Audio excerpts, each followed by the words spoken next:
These numbers are completely derisory relative to the scale of the problem. And this is Starmer massively on the back foot. You know, his party is currently literally behind Reform in the polls, despite his enormous majority in the House of Commons. He's panicking, and they've rustled up this pathetic stunt. Well, taxpayers are not going to be deceived by this, are they? This is a really simple rule, and you and I can disagree with it. In fact, I do disagree with it. Sure. But here is the rule. You can only be exempt for capital gains tax on the sale of your primary residence. And it is a classic dodge to pretend that, in fact, the other property that you're selling is your primary residence and your partner lives in that, and actually you're living parallel lives. It is a load of nonsense. It's quite obvious that she has tried to dodge here, in my opinion. Just like that, Keir Starmer and Angela Rayner went from confident one-liners to speechless shock,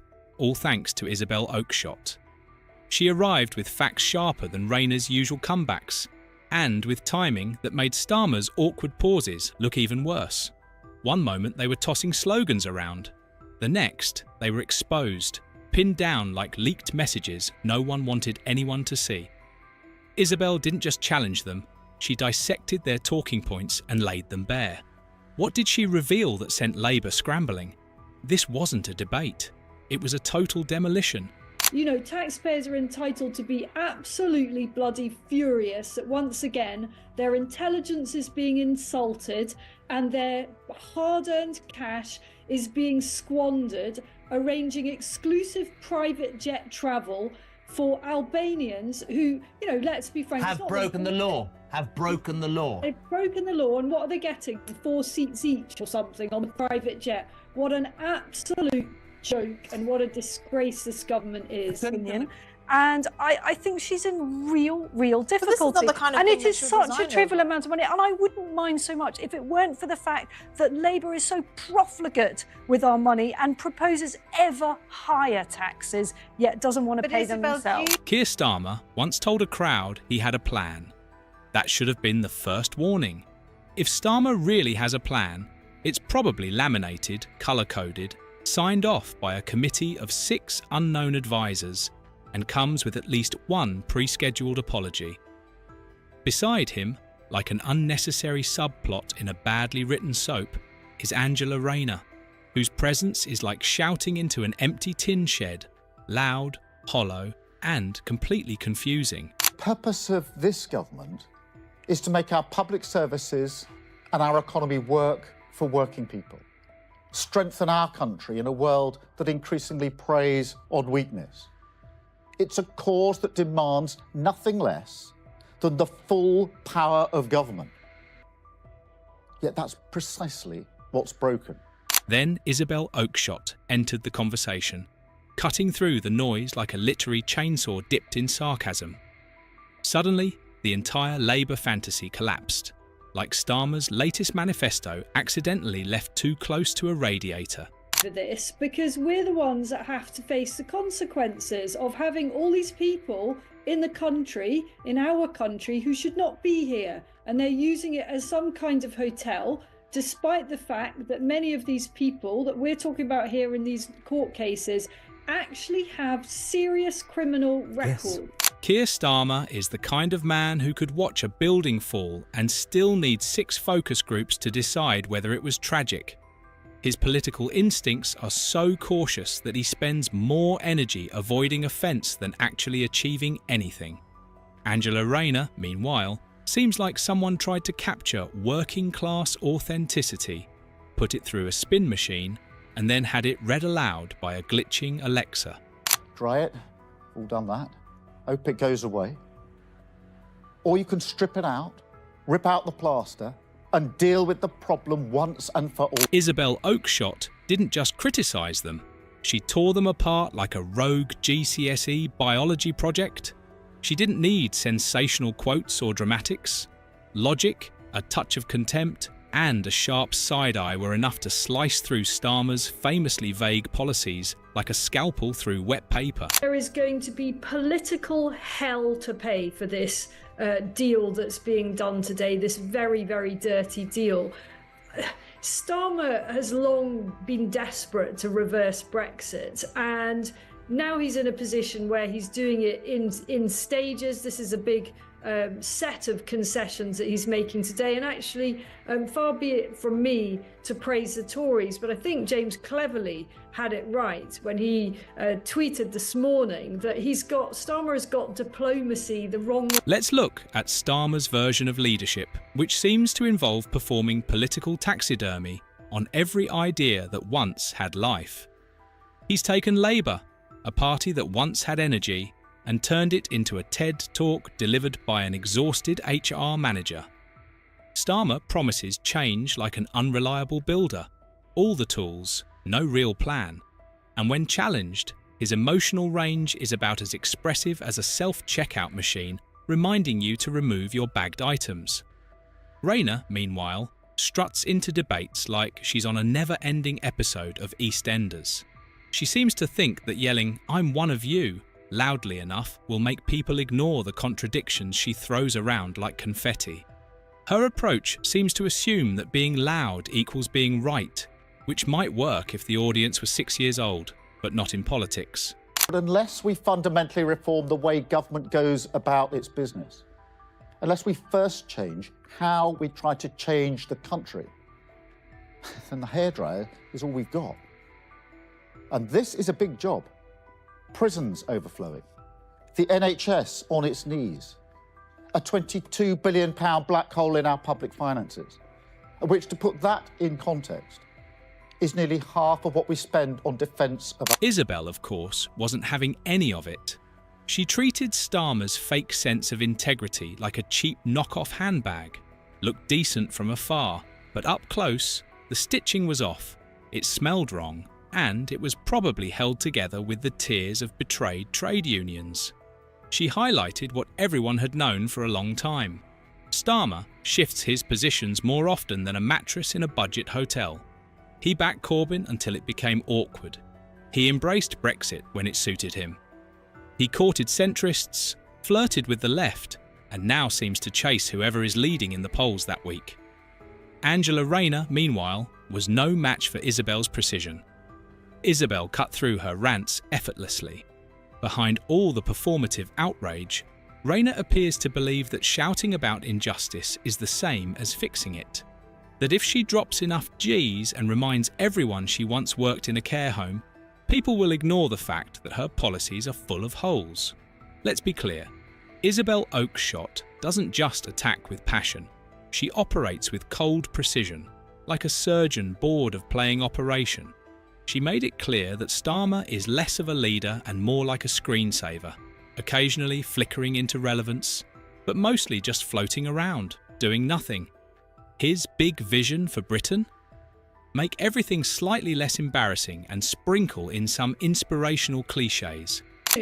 Is that you try to develop good relationships with other countries to further your own interests. You don't sacrifice your interests in order to develop better relationships with other countries. And, you know, Starmer, what bit of this doesn't he understand? The British public are absolutely fed up of the state of immigration. They are fed up with mass uncontrolled immigration. Starmer can shout as much as he wants about smashing the vile people smuggling gangs. He's smashed precisely 0 gangs. Rayner, on the other hand, got the kind of figurative slap that makes you rethink your life choices. Isabel exposed her as someone whose confidence is inversely related to her understanding of policy. It's impressive, really, the sheer volume of words Rayner can produce without actually saying anything meaningful. Watching her speak is like sitting through a TEDx talk delivered by someone who only read the headlines. And let's get specific. Take Starmer's famous U-turns. Remember the nationalisation pledge? He held on to it for all of 5 seconds before quietly shelving it because it wasn't politically convenient. Then there was student debt. Cancel the fees, support students, fight the good fight, until someone showed him a spreadsheet and he ghosted Gen Z like a bad Tinder date. When Starmer promised to restore trust in politics, you could almost hear irony choking in the background. This is the man who pledged unity, only to deliver a party split wider than Rayner's northern vowel sounds. Isabel didn't exaggerate. She simply pointed, smirked, and let their contradictions fall like dominoes. Then there's the economy. Oh, the economy. Starmer talks about fiscal responsibility as if it were the newest religion. He even parades Rachel Reeves around like a political talisman to ward off Labour's spendthrift reputation. But Reeves's economic approach: cut spending, smile awkwardly, and hope no one notices. The entire plan is built on vibes and borrowed Conservative slogans. It isn't because the man is stupid, it's because, and this is a theme I keep returning to, he lacks judgment. And that is so important for somebody at the top of politics. If you don't have the right judgment, you're not going to last long. So you ask the question, how does he get this off the front pages? Here's what I'm going to say about that. This is not going to go away until he reveals his... And as for Rayner's ideas, if Starmer's policies are beige wallpaper, hers are a fireworks factory run by toddlers. Free stuff for everyone, paid for by pure optimism. Maybe a progressive tax system imported from Narnia. Isabel mocked it all by simply repeating what Rayner herself had advocated before conveniently pretending she never said it. One of Isabel's most cutting critiques compared Starmer's leadership style to a malfunctioning sat-nav. Always recalculating, never quite sure where he's going, constantly promising shortcuts, only to lead the country into a cul-de-sac of confusion. And Rayner? Bless her, she's riding shotgun, clutching a copy of The Guardian with no idea how maps work. Together, they resemble Starmer, the sensible dad trying to navigate a family holiday while pretending not to hate everyone in the car. And Rayner, the overexcited cousin who's had 3 Red Bulls and insists everyone listen. They are not a dynamic duo, they're a walking sitcom without a laugh track. Isabel didn't just dismantle their policies, she questioned their political core. Starmer's career, she implied, is performance art titled Avoiding Commitment. And Rayner? She's a cautionary tale of what happens when charisma is mistaken for competence. Exactly what his secret is, but he sure as hell has got one or more secrets, and they relate in some way to Lord Ali and to his family. Now, I don't know how those two things overlap, but there is a secret there. There are papers all over this. They are waiting for their moment. There are people other than newspaper journalists. Then came the moment Isabel really landed a knockout punch, highlighting the contradiction between Starmer's obsession with law and order and his history as a former director of public prosecutions. He reminded everyone of his credentials while simultaneously showing his complete inability to control his own party. The Labour benches are more divided than a pizza at a toddler's birthday party. Starmer's approach: pretend it isn't happening. Classic leadership tactic. If you ignore the fire, maybe it'll go out on its own.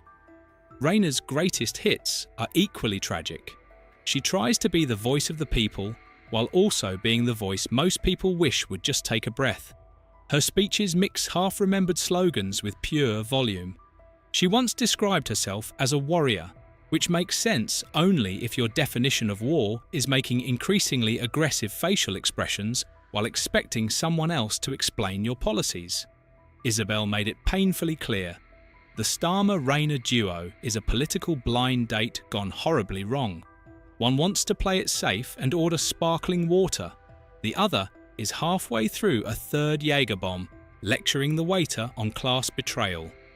Mismatched energy, mismatched ideologies, zero chemistry. Unless you count mutual tolerance as romantic tension. Well, when you were reading out the list of lefties that are going nuts about this, I was actually thinking Downing Street would be really happy at the spectacle of lefties going nuts, because it suggests that they're what they've announced is credible and believable and is genuinely, at least right of centre and a little bit Farage. It is none of the above. The lefties have no need to go nuts because none of this is going to actually make a material difference. And don't forget Starmer's working class cosplay, the North London lawyer who can't say Greggs without sounding like he's auditioning for the Crown, trying desperately to relate to ordinary people. Rayner, meanwhile, treats her background like a free pass from criticism, as if growing up poor automatically makes her ideas immune.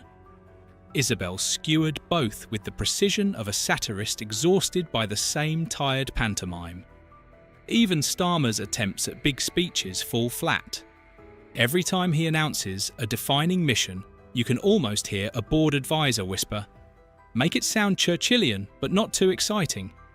His climate plan is vague. His housing policy? Shrug emoji. His approach to small businesses? Entirely dependent on whether there's a camera nearby. Isabel Oakeshott, standing on a platform of brutal clarity, gave voice to what most people are thinking. Starmer is trying to win an election by being as inoffensive as humanly possible, which is perfect if your goal is a bake-off, not running a country. Rayner? She's the gift that keeps on giving if the gift is a megaphone that only works in all caps. Isabel compared her rhetorical style to a malfunctioning pub quiz host, confident, loud, and tragically misinformed. And their policies? A glitter cannon of promises no one actually plans to fund.